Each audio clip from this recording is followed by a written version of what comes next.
are some of your female role models in the filmmaking industry? The first one I would say Eshaya, who passed away just last year.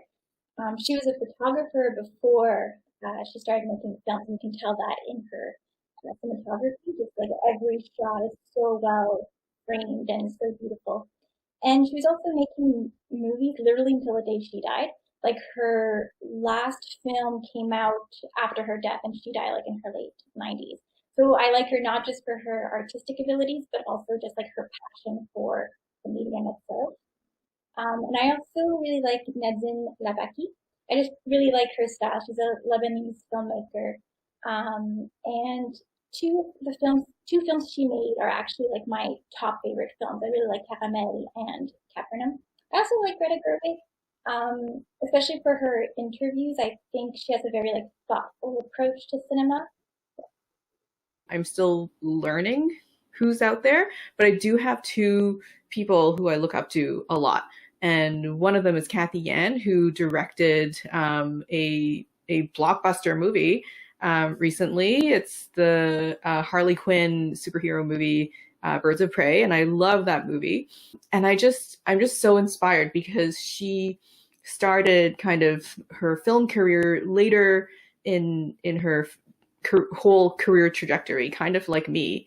I look really young, but I'm actually not that young. So that inspires me so much because knowing that she had a whole other career before starting filmmaking tells me that, you know, maybe I can do it too. And the other person who I really look up to is Lulu Wang, who made Farewell. And that movie really touched me because it was the first time that I had, well, in a very long time, because originally it was Joy Luck Club that really told stories that I resonated with in terms of how I grew up, in the context of like a transplanted, East Asian in North America. And the story that she made really resonated with me, and it was very brave in the way that she told it, because the pace was a bit slower than what you would see, today.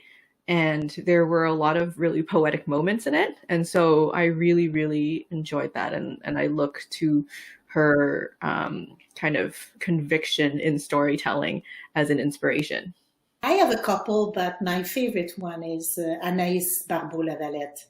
C'est une Québécoise. Et ses grands-parents ont fait partie du mouvement Le Refus global au Québec dans les années 50-60. Et elle a hérité d'un bagage, forcément, de cette période où des artistes se sont rassemblés et ont voulu que l'art prenne une place plus importante au Québec, dans la société québécoise du temps.